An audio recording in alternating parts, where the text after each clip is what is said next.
Vernon. I'm from Baltimore, Maryland. I know that you read lots and lots of annual reports, and I'm curious what you are reading for, if you would share that with us.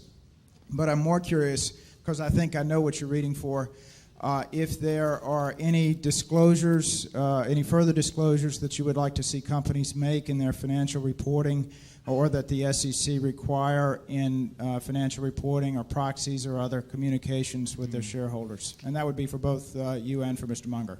Yeah, the main thing that they can't mandate in annual reports, I really like to have, I like to know as much as I can about the person that's running it and how they think about the business and what's really going on in the business. In other words, I would like to have a report that would be identical to what if I owned half of a company but was away for a year and I had a partner who owned the other half. When I came back, that he would tell me about what had taken place during the past year and what he foresaw coming up and all of that.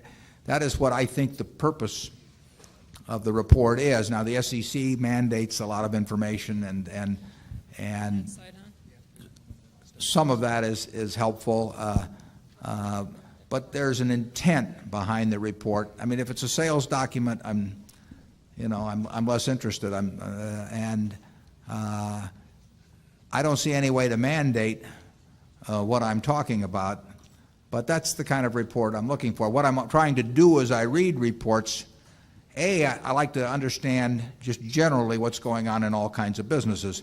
If we own stock in a company in an industry and there are 8 other companies that are in the same industry, I want to own or be on the mailing list for the reports for the other 8, because I can't understand how my company is doing unless I understand what the other 8 are doing. I want to have the perspective of, in terms of market share or what's going on in the business or their margins or the trend of margins or all kinds of things that I can't get unless I know. I can't be an intelligent owner of a business unless I know what all the other businesses in that industry are doing. And so I try to get that information out of a report. If I'm thinking about investing in a specific company, I try to size up their business and the people that are running it. And over the years, I found reading a lot of reports to be quite useful in terms of making business decisions at Berkshire. If we own a whole of a business, I want to own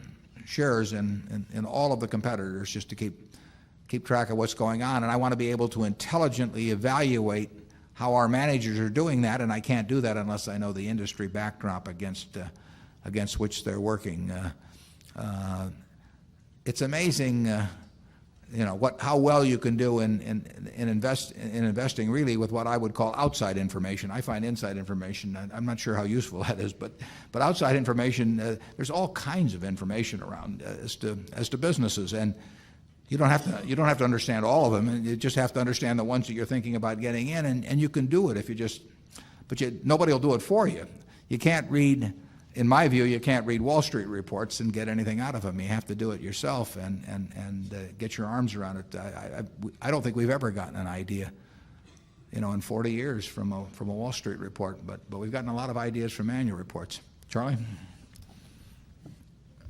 What I find is that it takes a long time to read the annual report, even if it's a comparatively simple business.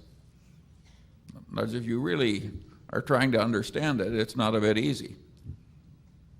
Yeah, I would say that on average in a business we're really interested in, even though we know what to skip to some extent, what to read, it's going to be 45 minutes or an hour on a report, and if there are 6 or 8 companies in the industry, that's going to be 6 or 8 hours perhaps, and then there are quarterlies and a lot of other.